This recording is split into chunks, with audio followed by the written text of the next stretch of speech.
How to create archive files using EzyZip. Go to EzyZip.com, head over to the Compression tab, and navigate to Archive Creator. We will use the EzyZip Zip Archive Creator for this example. Click Select Files to Archive to open the file chooser and select the files you wish to put in your archive. You can also add folders inside the archive you are creating, and add more files as you wish. You can preview the files you added to make sure you added the right file in the archive. Click Zip Files button to start the compression process.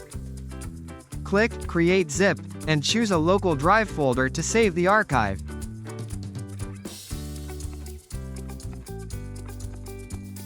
It's that easy. Don't forget to like and subscribe. It would mean a lot to us.